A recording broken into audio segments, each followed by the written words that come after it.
औज़ुबिल्लाहिमिनश्शैतानिर्रजीम बिस्मिल्लाहिर्रहमानिर्रहीम अल्लाहुम्मा अफ़्तह अलैना हिकमतका वंशुर अलैना रहमतका या ज़ल जलाल वल इकराम। अस्सलाम वालेकुम students, we are studying the chapter number 10 acid bases and salts.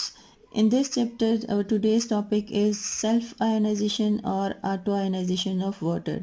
Self का और ऑटो का सेम मीनिंग होता है। ऑटो का मतलब भी खुद ब खुद होता है, सेल्फ का मतलब भी खुद होता है। आयनाइजेशन आयन में डिवाइड हो जाना यानी आयन में बढ़ जाना। तो सेल्फ आयनाइजेशन यानी खुद ब खुद आयन में बढ़ जाना किसका? वाटर का। तो वाटर का फार्मूला क्या है? H2O। और इसमें कौन कौन से आयन इसमें बनते हैं? H हाइड्रोजन आयन H+ और हाइड्रोक्सिल आयन OH। तो जो स्टडीज़ होती हैं उनमें ये साबित किया गया या ये प्रूव किया गया कि आयनाइजेशन जो होती है वाटर की उसमें 2 मॉलिक्यूल्स जो हैं वो टेक पार्ट करते हैं, यानी H2O liquid plus H2O liquid. तो ये जब एक दूसरे के साथ मिलते हैं तो इनकी ऑटो आयनाइजेशन कैसे हो जाती है? यानी ऑटो का मतलब होता है खुद ब खुद कैसे होती है। अब इसमें एक मॉलिक्यूल H2O प्लस H+ ये जो है ये मिलके बनाते हैं, अभी मैं आपको समझाती हूँ, और एक OH का आयन OH- बनाता है। अब ये क्या होता है? ये मिलके बनाते हैं। अब इसमें 2 आयन, मैंने आपको बताया वाटर में 2 आयन होते हैं, लेकिन 2 मॉलिक्यूल ऑफ वाटर जब हिस्सा लेते हैं इस रिएक्शन में तो एक मॉलिक्यूल ऑफ वाटर दूसरे मॉलिक्यूल के हाइड्रोजन आयन के साथ मिलके ये क्या बना देता है? Hydronium ion. इसको क्या कहते हैं? Hydronium ion. यानी H2O है, जब ये H इस H को के साथ जब ये बॉन्ड बना लेता है तो फिर ये H3O आयन बन जाता है, और H3O इसको आयन का क्या नाम है? Hydronium ion. तो ये क्या बनाता है? Hydronium ion. लेकिन एक मॉलिक्यूल जो H2O का है ये क्या करता है? ये एक्वस वाटर का है, एक्वस। एक मॉलिक्यूल से जब हम स्टडी करते हैं तो एक मॉलिक्यूल से क्या बनता है? H2O। ये क्या कहते हैं? 1 मोल ऑफ H+ और 1 मोल ऑफ हाइड्रोक्सिल आयन। ये देता है एट 25 डिग्री सेंटीग्रेड टेम्परेचर। इसकी क्या कंडीशन है कि ये डिसोसिएट कब होता है कि इसमें 1 मोल देता है, वाटर की डिसोसिएशन होती है तो ये 25 डिग्री सेंटीग्रेड पर होती है।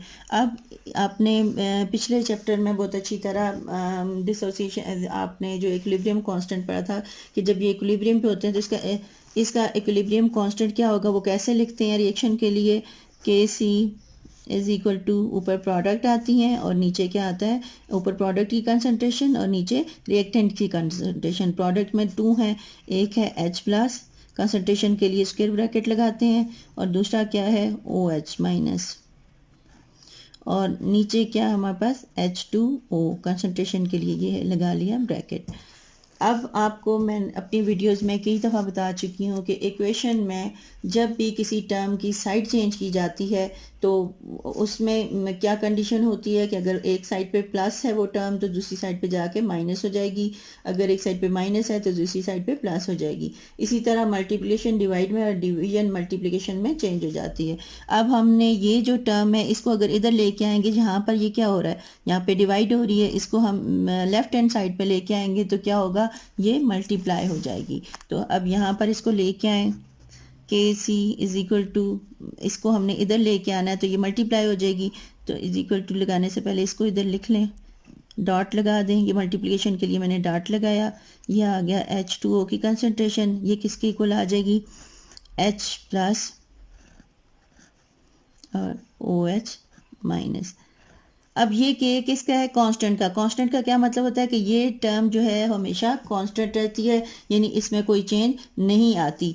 अब स्टडी से ये भी साबित हुआ है कि वाटर की जो कंसंट्रेशन है वो इस रिएक्शन में हमेशा कांस्टेंट रहती है। तो वाटर कंसंट्रेशन जो है कांस्टेंट रहती है, इस वजह से जब हम इस इक्वेशन में इस पूरे को कांस्टेंट, ये तो पहले ही हमें पता था कांस्टेंट है, अब ये वाटर की कंसंट्रेशन जो होती है वो भी ऑलमोस्ट कांस्टेंट होती है, तो इसलिए इस पूरी टर्म को हम कांस्टेंट लिख सकते हैं। अगर इस पूरी टर्म को हम एक कांस्टेंट के इक्वल लें तो उसके लिए हम कांस्टेंट लेंगे ये H2O multiply by equilibrium constant, ये पूरा हो जाएगा ये KW के। अब KW क्या चीज़ है, यहाँ पर KW है आयोनाइजेशन कांस्टेंट, ये इसका कांस्टेंट मैथमेटिकल प्रोडक्ट इसकी जो है, इसकी मैथमेटिकल प्रोडक्ट जो है इस पूरे कांस्टेंट के बराबर है, यानी इन दोनों की कंसंट्रेशन की प्रोडक्ट, यानी इन दोनों को अगर हम मल्टीप्लाई करेंगे तो ये एक पूरा कांस्टेंट होगा, और इस कांस्टेंट को हमने नाम दिया KW का।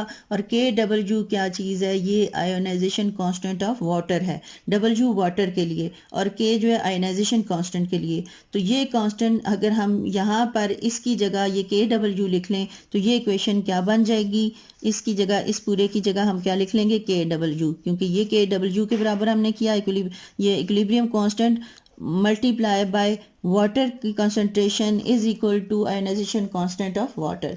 तो अब हम इसकी जगह लिख लेंगे, इस इक्वेशन में हम क्या लिख लेंगे, KW is equal to H plus multiply by OH minus.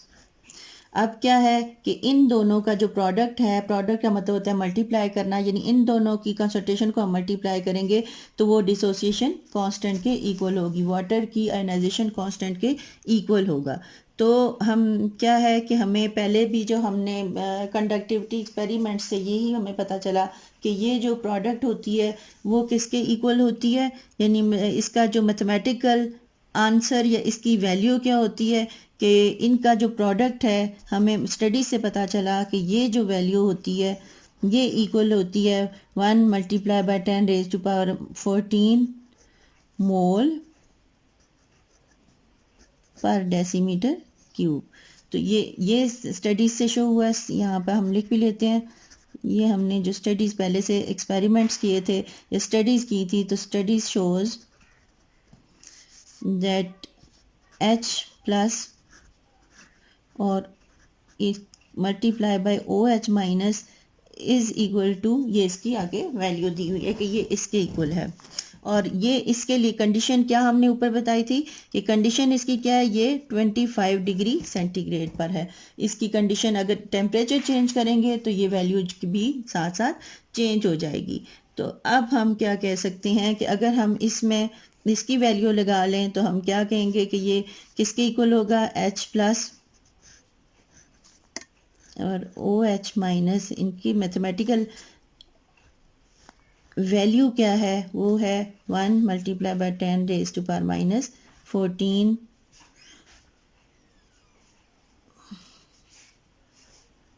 Mole per decimetre cube.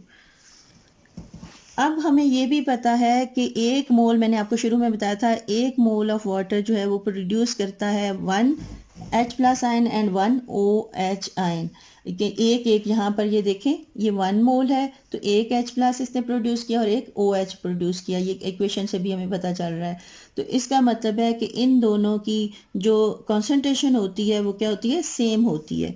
Concentration अगर सेम होती है तो हम इसकी जगह H भी लिख सकते हैं और इसकी जगह OH भी लिख सकते हैं, यानी दोनों सेम है कंसंट्रेशन की वैल्यू।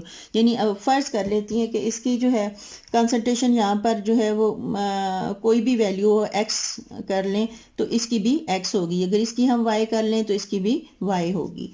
तो वाटर की जो है कंसंट्रेशन दोनों की, हाइड्रोजन आयन की और OH की जो है सेम होती है, इसलिए अगर दोनों को हम X कर लें तो अगर इसकी जगह भी आप X लगा लें, इसकी जगह भी आप X लगा लें, इसकी वैल्यू सपोज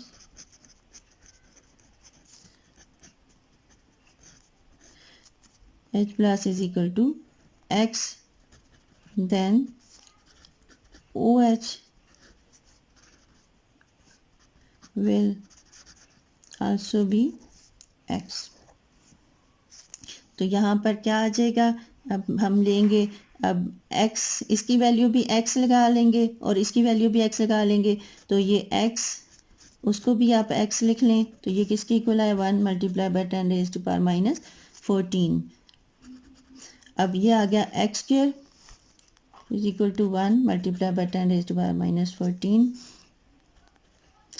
अगर हम स्क्वायर हटाने के लिए क्या करते हैं, दोनों तरफ स्क्वायर रूट ले लें, ये स्क्वायर रूट इसके साथ कैंसिल हो जाएगा और x की वैल्यू क्या आ जाएगी, 1 multiply by 10 raise to power minus 7।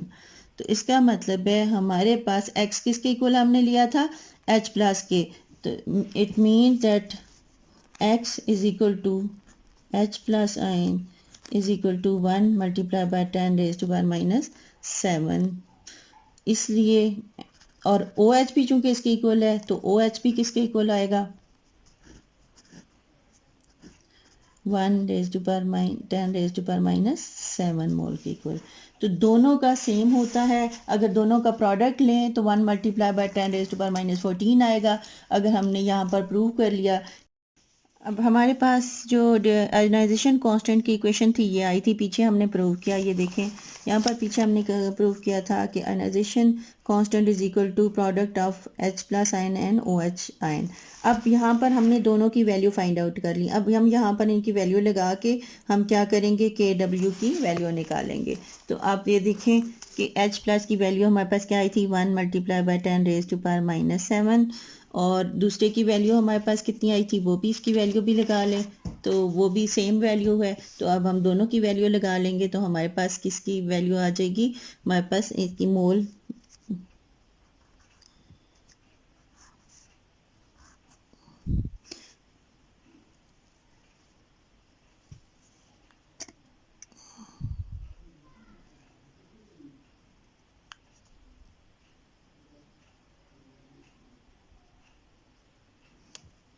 अब यहाँ पर देखें हम इसकी वैल्यू भी हमारे पास 1 multiply by 10 raise to power minus 7 mole आई थी। OH की लगाएं तो OH की भी हमारे पास, अब हम स्क्वायर ब्रैकेट नहीं लगाएंगे, हम सिर्फ वैल्यूज़ इसकी लगाएंगे। तो ये इसकी वैल्यू आई थी 1 multiply by 10 raise to power minus 7 mole.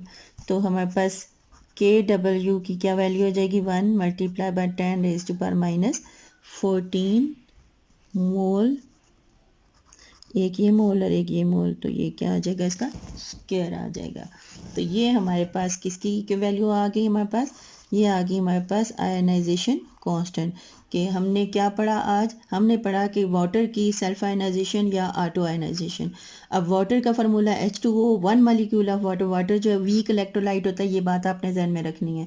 1 mole of water हमें क्या देता है, एक हाइड्रोजन आयन और एक हाइड्रोक्सिल आयन। जब उसको हम इक्वेशन की फॉर्म में लिखते हैं तो हमारे पास आता है H2O into H plus plus OH minus at 25 degree centigrade. ये कंडीशन भी लाजमी लिखनी है कि कंडीशन मस्ट होती है, अगर अब टेम्परेचर चेंज करेंगे तो ये रिएक्शन भी चेंज हो सकता है। तो अब यहाँ पर हमने जब इसका इक्विलिब्रियम कांस्टेंट लिखा तो आपने पिछले चैप्टर में अच्छी तरह पढ़ा कैसे लिखते हैं, ऊपर प्रोडक्ट आता है, डिनोमिनेटर में रिएक्टेंट आते हैं, ये हमने इस तरह लिख लिया। फिर हम इसके डिनोमिनेटर को इस साइड पे ले गए तो ये इसके साथ मल्टीप्लाई हो गया।